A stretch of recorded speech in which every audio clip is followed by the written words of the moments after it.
Hey, we should be live, right? Just say something in chat. I want to make sure that I'm coming across to you loud and clear. Audio problems, or maybe there's a delay I don't know about. Awesome. Kalita says yes. Perfect. I'm Derric Haynie. I'm really thrilled to be with you. Today, we're going to talk about e-commerce technologies and how to better understand, let's call it this third component of your business that you might not know that you're necessarily involved in, but it is completely part of everybody's life. And I'm really looking forward to it. As we let more people settle in here, I guess I'll just give you, well, actually, let me share my screen really quick. Just 1 second. I wanted to, It's just going to take 1 second here, pull this out and bring this over. Perfect. And perfect. So I'd love to hear about your guys' business while I'm getting this figured out. I don't want the whole screen. I want one application window. There it is. Because I can definitely talk specifically to the needs at different stages of business. I would say my absolute specialty, and can you see my screen all right? It should be just this one window, the future of e-commerce technology, what merchants need to know. Yeah, it looks like it's coming across perfectly here. Every business has different needs. And when you hear from technology vendors today in other events and other sessions, or when you just stumble across them online, they all want to sell you something, right? They all want you to buy their software. Well, I want you to be successful when you implement technology. And for that reason, I've been studying technology and figuring out which tools are right for which merchants at which stage of the business, and just trying to make this whole process a bit more transparent for the merchant, right? Because I've been there. I've been in e-commerce. I've been in e-commerce technology. I've been on the agency side as well. So I've really seen this from all angles. And the one thing I know for sure is that we all have shiny object syndrome, and we all want to win when it comes to our business. But we can't just, like, for instance, I signed up for an annual contract with HubSpot. It's a lot of money, and all of a sudden I have all this pressure to ROI from that.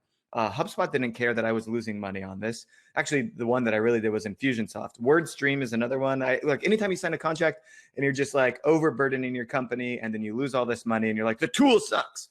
That's what I want to prevent, because of course the tool doesn't suck. Some people are getting value out of that tool. It really just depends on you, your needs, your stage of business. Perfect. We can see this. Let me hit presenter view, make it a little bigger for you. All right. So briefly about me in my past, I don't really want to dwell on it, but started an agency, ran that with my wife for a number of years, worked in-house in e-commerce at a company called BoxyCharm. We grew that, now valued over $1 billion. Gorgeous e-commerce technology company that I worked in early stage as well. And that will, I think they're speaking here as well. And that is, I would bet, soon to be valued at the $1 billion mark. We all love those beautiful exits and all that stuff. But I once sold a company that was a tech tool that I made. I played high stakes poker for 10 years. I invested in a company called Sealed. I mentor for Growth Marketing Conference, GrowthX, and a bunch of other stuff. I'm just happy to chat with you today. I believe firmly that, and this is where I positioned my business, my current business, eCommerceTech.io, is that when people start an e-commerce store, business, company, whatever you want to call it, they're thinking usually about the product they can create. It's like, oh, I know how to design jewelry. Okay, I can create a product. Then you start thinking, okay, who are the people that are going to buy this from? I mean, some people are really marketing-centric e-commerce teams and store owners, and that's great. You're thinking a lot about the market. What I think everybody kind of completely overlooks is the fact that technology is at least a third of this pie. And so I try and position our business to bridge the gap between all of these things, help you see into the technology side of your business with a bit more transparency. I'll probably get into that later. Another thing about me that makes me qualified to talk to you on this is our partner network. We have over 150 partners that we've worked with. I literally sit in tech demos as part of my job on a daily basis. It is quite dull. And the reason I do it is to better understand the tool, and then I condense those 30-minute, hour-long demos into these 5-minute, 10-minute recap videos that we then publish on our site and all those things. You can check it out. I'll drop a link later in chat. And so having reviewed all these tools with the goal of literally understanding and partnering with every tool in the ecosystem, I've figured out what makes certain tech tools right for certain stages of business. I've seen tools that are extremely successful, tools that are plug and play, work at every stage, tools that require immense amounts of setup and might oversell you on their features, tools that might be gouging you on price but still worth it, other tools that are way too cheap and probably should be charging you more. And we've put all this into a landscape. It's not done yet. You can see some gaps in here, but we will be releasing this in a few weeks shortly here. And if you want to get a copy of it, you can go to ecommercetech.io. There's probably a place there to sign up to the email list, and we'll be emailing everybody a copy of a fairly detailed landscape breakdown and with a really long blog post attached to it. So let's just get it straight into it. I want to talk about the theory of e-commerce technology, and then we're going to move into the tactics as we go. And I know that we only have 24 minutes left, and I've probably thoroughly confused you by darting around already and showing you a ton of logos that make no sense. When you think about what's happening with technology today, the last 10, 15 years, what we've seen, from the rise of the internet came the rise of e-commerce. And from the rise of e-commerce came the needs of technology. And of course, people, especially I would say, in the free market, are really good at filling those needs. And so we have literally seen a mass influx of new tech startups. I think Scott Brinker, does this MarTech landscape thing, and it went from like 500 to 5,000 to like 50,000 technology startups in just like the past 10 to 15 years. And so that was market proliferation, which is very good for you because that means that if you have a problem, there's probably a tool out there that solves it. There's probably a person or two guys in a garage or a well-funded venture startup that is working to solve that problem in a way that, automates, improves communication between platforms and aggregates data, understands the customer journey, all those things, right? But what's going on today, specifically the last 18 months, from that proliferation of individual, let's call them vertical niche tools, we are seeing consolidation. What that looks like is in the form of companies buying and merging together with other companies. So you don't just have a standalone SMS tool anymore. You have an email and SMS provider. You have an email and SMS provider. You have a company buying rewards program, SMS program, reviews tools, and visual.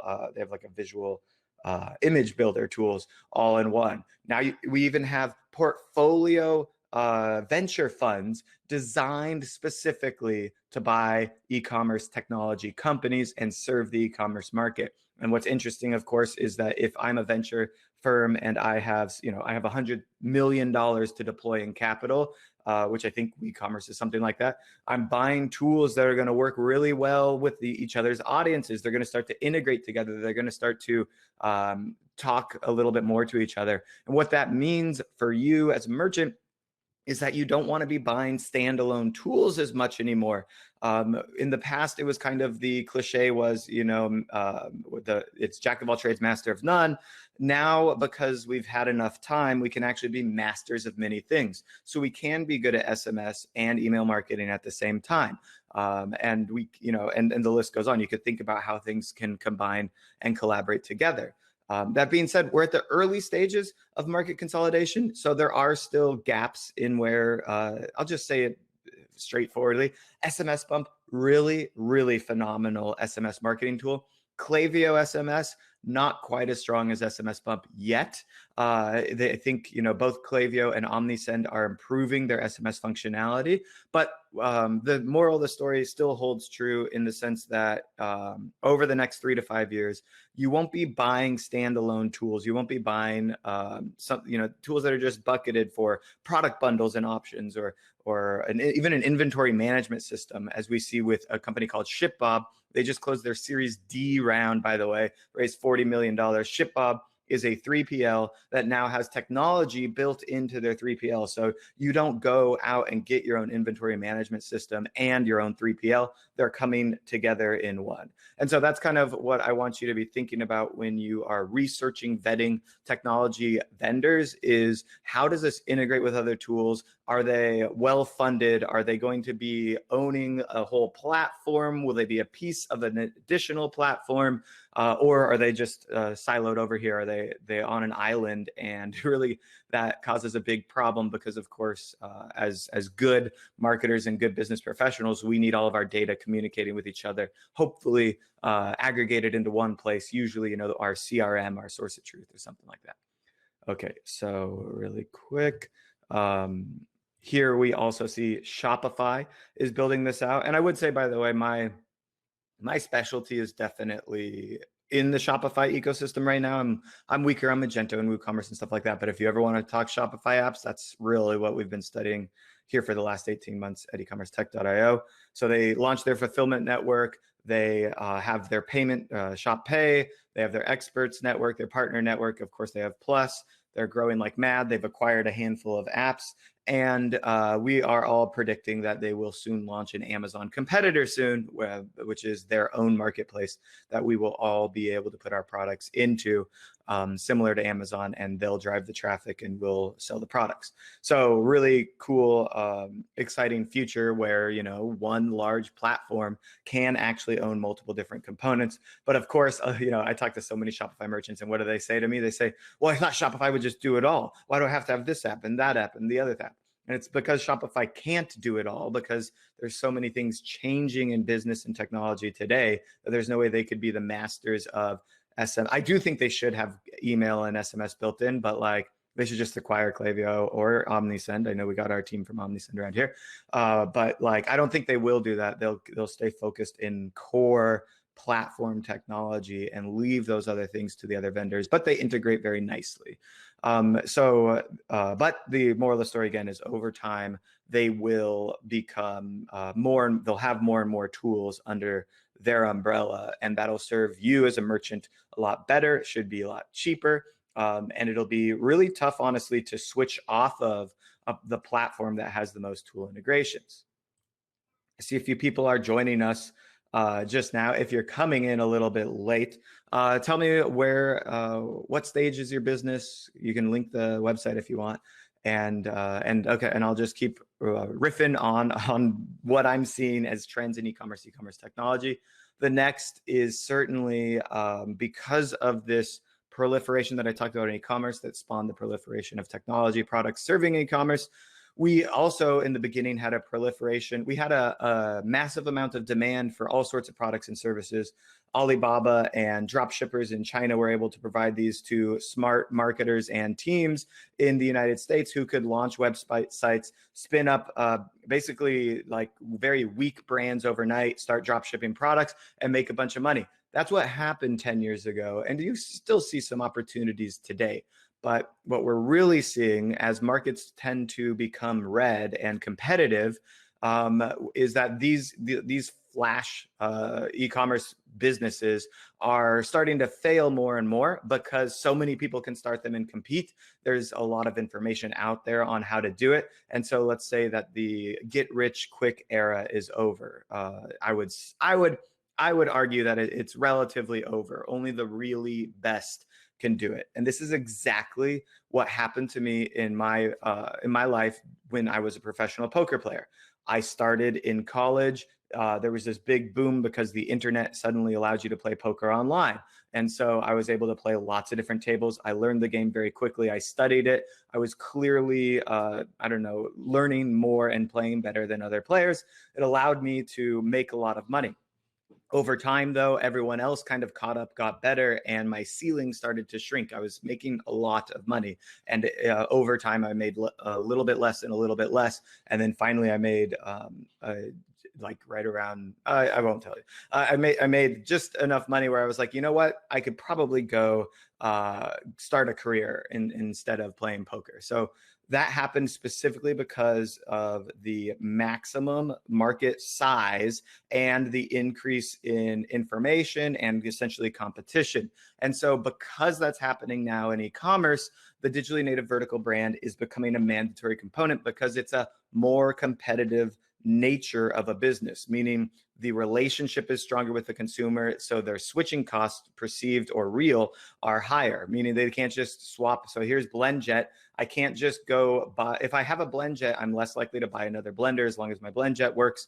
You could think about other companies where it kind of works in a similar capacity. Also, I love BlendJet. I love following their content on social media, and I engage with them regularly. So I'm locked in, and I'm locked into that brand, different than when you were just buying products that were basically white labeled from drop shippers that had, and those people typically didn't have a good idea on how to keep a strong brand relationship. And we're seeing drop shippers move to owning their brand relationship today because they know that it's the next step to survive. So props to you if that's you.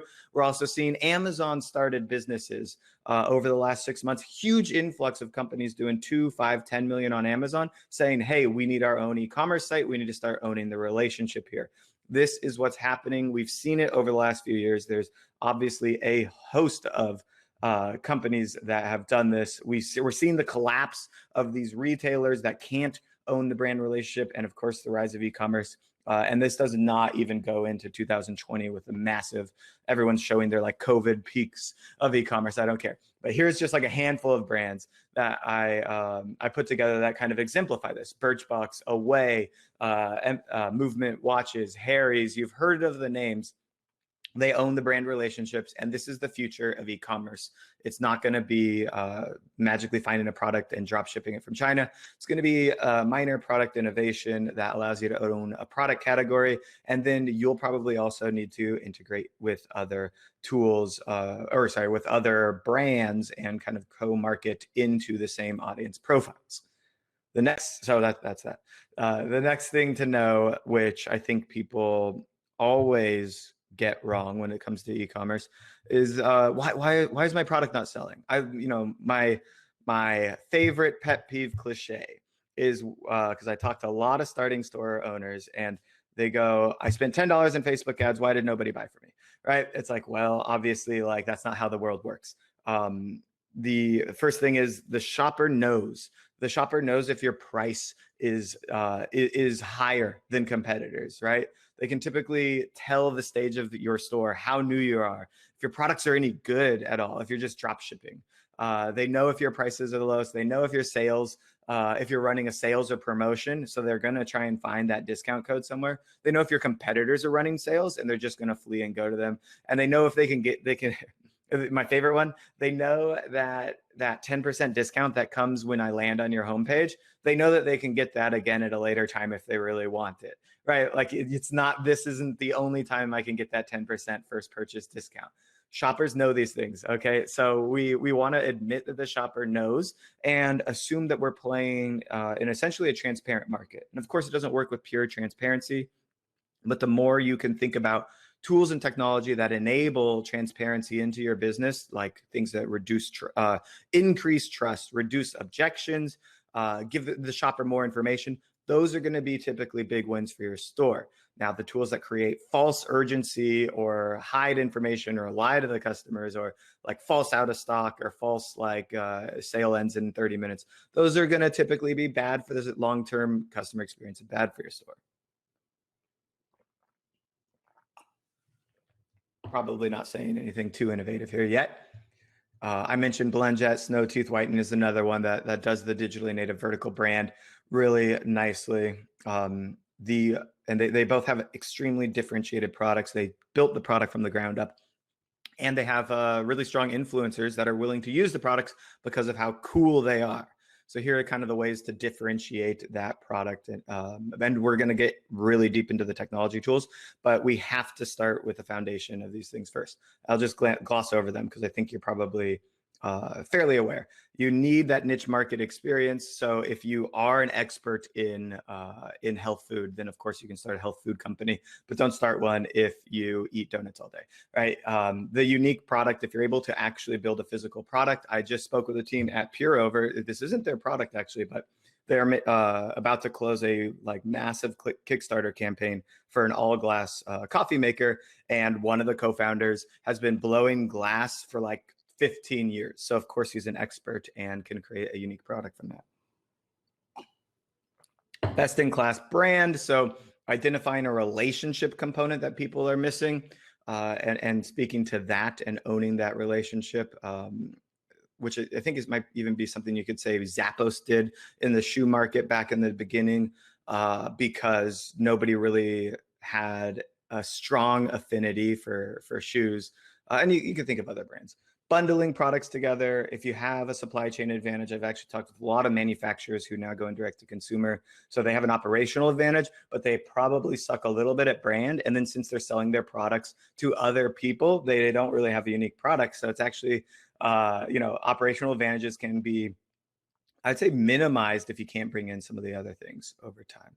And then the personal brand, of course. What the next thing I really want to dive into is how we must, of course, and you're going to hear this buzzword all across the event, cater to that omni-channel experience. So what does omni-channel look like? We have our own channels, email, SMS, our messenger, our WhatsApp, whatever it is, web push notifications. You can build your own mobile app using a tool like Sandbox Commerce or TapCart. It only takes like a day, but I wouldn't do it unless you're doing about $1 million in revenue. You can actually send direct mail.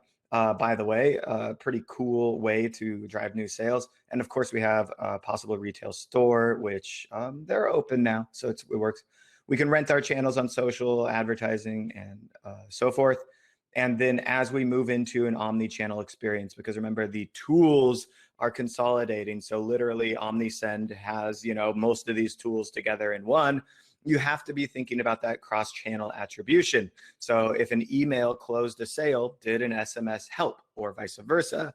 And then what percentage of revenue do I want to allocate to budgets on those channels based on what I see as the revenue generated from those channels? My favorite thing to talk about, which I'll be doing another session on later today, by the way, you can catch me in about 2 hours, is live chat and how we can attribute sales from pre-sales chat conversations, meaning they're on the product detail page, the checkout page, they have a question, we have an answer, and because of that answer, they purchase. Attributing sales to those channels is really important because it's going to be where you invest your next dollar. We already talked a little bit about making sure our data is connected. And the biggest challenge of all is, do you have the right people in your company for thinking cohesively about omni-channel strategies, for executing on them, for reporting on them?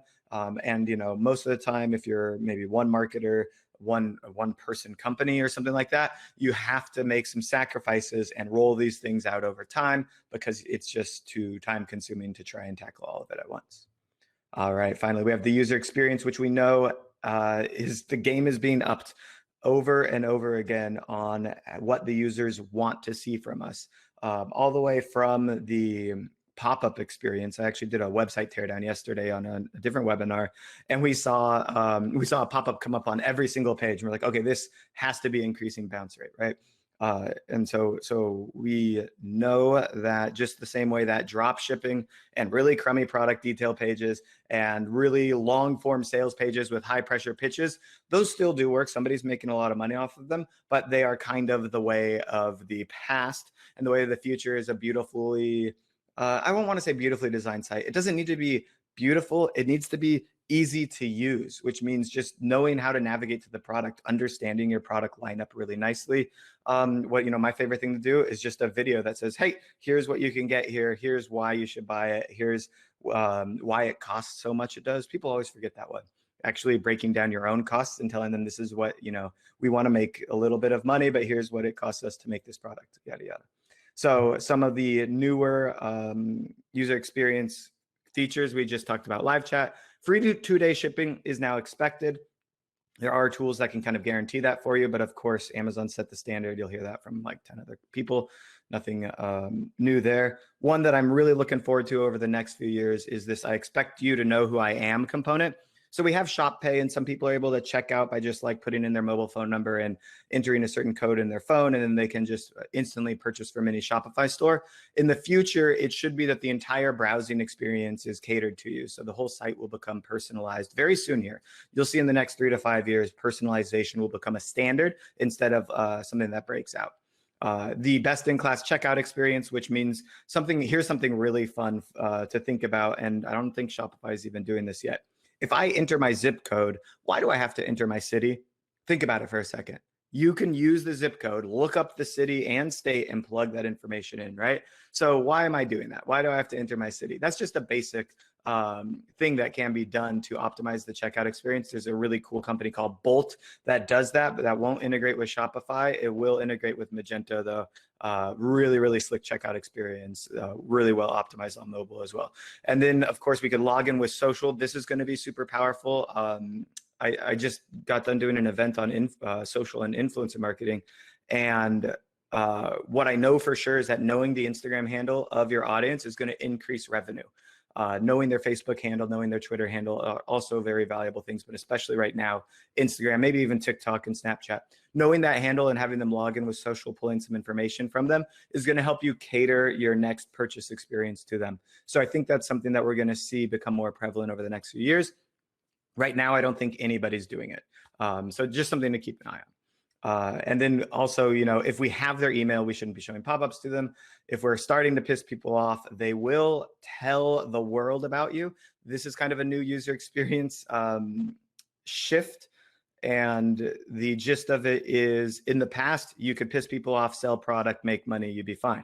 Now you have to treat every customer as an influencer and make sure that even if they're pissed off, you're able to mitigate or hopefully change their mind on you, because they might tell 2 or 3 other people. And what that means for you is that you can actually make money by investing into each of those broken relationships, essentially. So when I say don't piss me off or I will tell on you, I literally mean like this. It's a fundamental shift in how you manage customer service and how much you should be investing in it for a return on investment side. And everyone's an influencer. We have loyalty programs and we want to track all of our sales. Okay. Next up, I want to just throw out more random high-level strategy ideas for you. If you don't have this already and it's not good enough to just have a Shopify dashboard, I'd say at about the $500,000 annual income, you need your own daily metric dashboard that includes sessions, sales, top performing products, inventory, and even you can go as nitty gritty as team functions and what they're spending their time on. So as a business owner, I want that dashboard to understand the daily health of my business.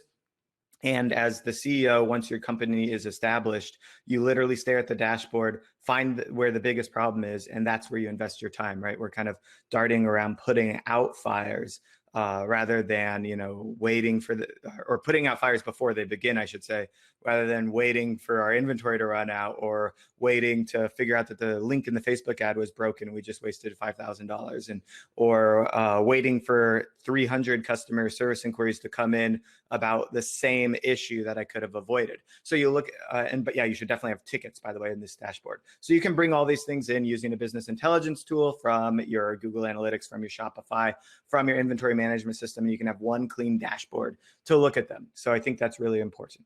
The next is, if you haven't done split testing yet, if you're over 10,000 visitors a month, you should be testing something on your site. I have a session that's totally free from yesterday that I could link you to from a guy named Nick DiSabato. He is a great conversion rate optimization specialist, and he just lays out exactly how to do those tests, how long they actually take, because it's not instant, what tests to run in the beginning. And every time you make a change to your website, it's probably because you think you're going to make money. But if you don't test it, all you're doing is being a hippo, which is, highest paid person's opinion. And that's really just unfortunate because your opinion doesn't make you more money. And it turns out most people's opinions on what to change on a website are wrong. Only about 12.5% of tests succeed. So while there are certain best practices like adding review numbers and increasing the number of product images, or increasing social proof, or adding some urgency, or displaying shipping times on the screen, or adding a live chat option, all these things very likely to increase conversion rate, and they're good best practices. But if you don't add that as a split test, if you just add it and hope for the best, you won't actually be able to know what the impact is. And if you don't know what the actual impact is, then you won't know how much money to reinvest into it. If the impact was if adding live chat increases conversion rate by 30%, which means another $100,000 a month in revenue, then you should be, going all in. You should be hiring reps. You should be making it the best experience possible, optimizing it. You should hire a head of customer experience instantly, right? That just manages that one thing. But if it only increases by 5%, or maybe there's some sort of marginal impact where it lowers profits or eats at profits but increases revenue, you need to know that. So you have to run tests. You have to see raw results in a true, it's called Bayesian, right? Split, meaning, person A is randomly selected for this group, person B for that group. And then finally, if you haven't talked to customers today, like on the phone, by the way, you need to actually call people. It's there when you have a delay in shipping or a mess up for an order, absolutely the best time to reach out to somebody. So many companies think that this is like a bad thing to happen. I consider it one of the best blessings for a CEO. Oh, they have a problem. Let's get on the phone. Let's call them, talk them through the problem, see what they want to do. It's going to be it's going to be about 3 weeks late. Is that okay? I can give you a refund, or I can send it out in time. By the way, why did you purchase from us? Were you planning on purchasing again? Have you told anybody about us? Who are you? What do you like? Like, get on the phone with people, ask them questions. It'll completely change your business. All right, now on to the core. I know I've been blabbing. Oh my God, I'm over time. You might have to go to other sessions right now, but I hope you'll stick around. We already looked at the tech landscape. There are two types of tech tools that you're going to see out there in the ecosystem. You've got KPI-based tools. They're going to improve a value metric that's going to be related typically to revenue. And then you have time saver type tools, which are good because our resources do cost us money, but they're going to be kind of shortcut tools. I'm thinking like Excelify that imports spreadsheets into the site or something along those lines.